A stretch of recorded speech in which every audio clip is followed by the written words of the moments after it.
Migos, Migos, Migos. Yeah, man. Uh, when I first heard the Migos, I didn't like them. I was like, man, this stuff is corny. I liked how they switched their style up. I like that. But the first few songs they had, I didn't listen to their earlier mixtape. They first few like commercial songs they had. Nah, I would say they they first song Hannah Montana. I really did not like that. I thought that was corny. And people was really feeling it. I was like, wow, is that easy? But I started to understand, and I have to understand that hip hop evolves, man. It's not gonna always be how you like and how you want it to be. I respect lyricism. I respect MCs. I respect, writing down your own lyrics, whether they be in your head or on paper on your iPhone, whatever. I respect that. But I also can appreciate and respect different forms of rap.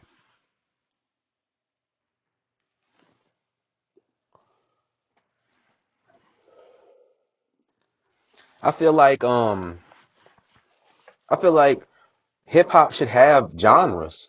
What's wrong with that? It's hip hop. It's all hip hop, but it has different genres. For instance, you got Lil Uzi saying he's a rock star. Why can't you make a subgenre called rock hop? You have, even Lil Yachty says he's a rock star. And then you have so-called mumble rap. But I don't like that term mumble rap because um it's people who can fit into the category of mumble rap.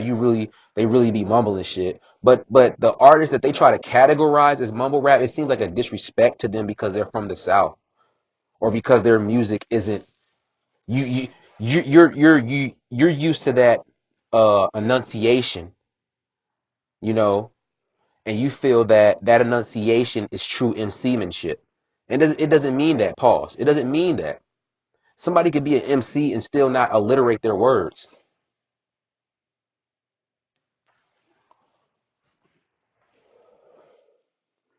So I feel like that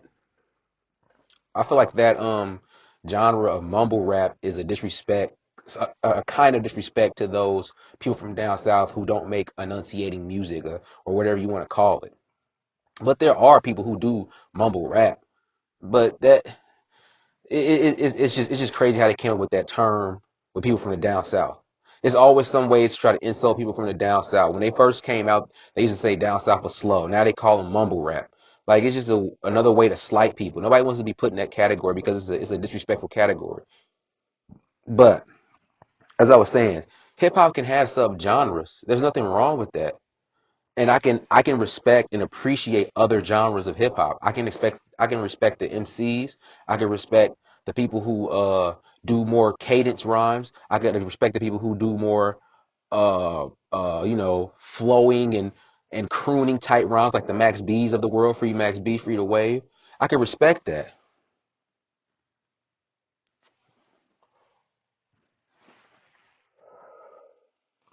And this is what I had to grow to respect and understand about hip hop. And the Migos helped me to do that. And I was listening to this Hannah Montana. I was like, why is that hot? I didn't get it, and I really tried to, and I began to understand it. It's more about a feeling in that type of record, and I started to understand that the Migos are having fun, are young rich niggas, and that's dope. Why why do I feel like they have to abide by my rules of hip hop?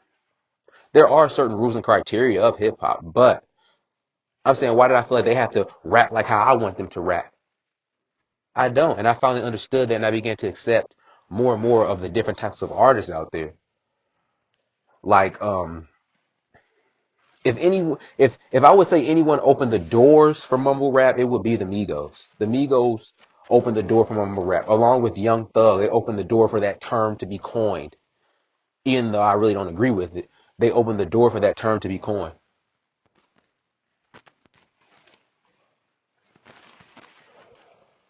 But the Migos don't mumble. Niggas just don't listen. They are saying their words and you can understand exactly what they're saying if you listen to them. but niggas don't want to listen. Calling Migos mumble rap is like calling Bone Thugs and Harmony mumble rap. Them niggas didn't mumble. It sounded like mumble to you because your ass wasn't listening. That's all that is. So it's just a nigga who don't want to listen. He's like, oh, that's just mumble rap. No, nigga, you just don't feel like listening. It's the same way with Young Thug. When I listen to Young Thug, I have to really listen because his slang, his twang, and southernness makes me have to really listen and understand what he's saying. Like on that song, Digits, it took me so long to figure out what this nigga was saying. Mama gonna snore her some dope, her hair gray like a gremlin. I used to always be like, hair gray like a gremlin. And I just kept saying that over to myself and listening. And I finally understood what this nigga said.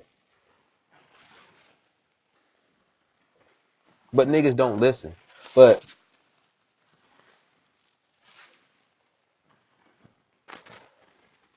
once I understood the Migos, once I understood what they were doing, I respected their flow. And then they came out with Versace. That was a hit. It wasn't because Drake hopped on it. That catapulted it.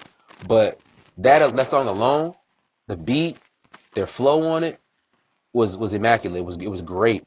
And then when Drake hopped on it, he made it even better. And I could tell and see them. I remember this dude at my job. He was telling me when Migos was first coming out, and I was like, man, I don't know, man. They cool. And he was like, nah, man, you gotta listen to them. They really gonna come up. I can see them coming up. And they did. I watched them come up before my eyes. My buddy called that. His name is Sean. Shout out Sean. He rapped too. Look him up. So I knew that I had to look at these niggas and understand what they were doing. When Versace came out, I was like, okay, yeah, they got it. And then people don't understand.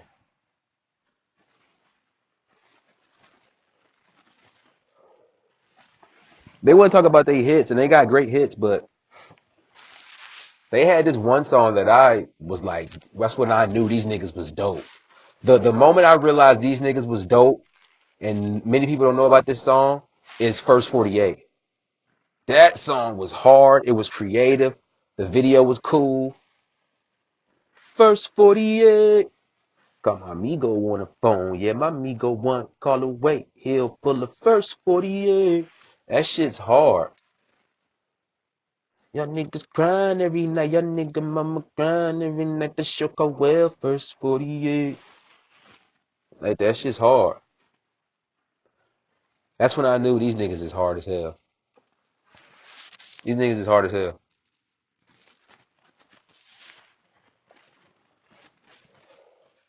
And then they just kept coming with banger after banger. Then they came out with Fight Night. They had many hits on top of hits, and now Quavo's coming out. I knew from the beginning of the group that Quavo was gonna go solo. He's the light skinned nigga of the group. He's the one the girls like the most.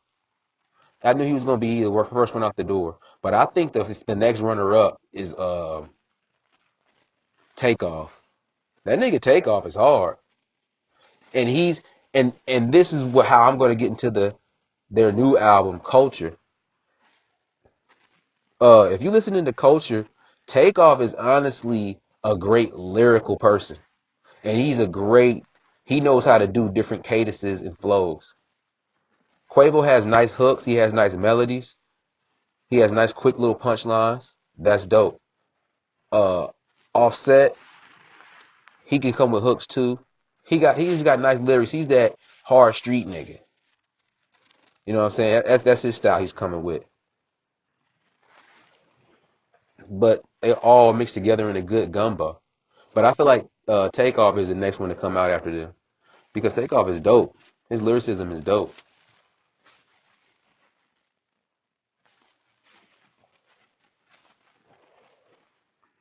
And so I listened to this first album. When I was listening to some of the tracks they was dropping early, I wasn't really feeling them. But when I listened to it as a whole collective work and as the songs flow together, that's a pretty solid album. Like I could play that riding around in my whip. I could play that at the gym. I could put more songs on there if I want to on my playlist, but that's a good solid album. I feel like their next single is gonna be All Ass.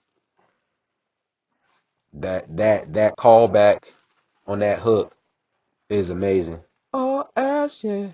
All ass, yeah. I can hear bitches saying that. I can hear niggas saying that. Like that's a good callback on the hook. So I feel like that should be their next single. Beat the pot, beat the pot, beat the pot. Oh, like that shit's hard and it's smooth. Like niggas is dropping waves out here, man.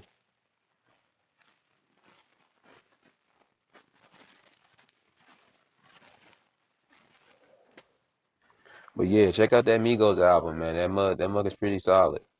Like I listened to it all the way through and didn't want to skip a track. It was a good ride out music, and it wasn't too long.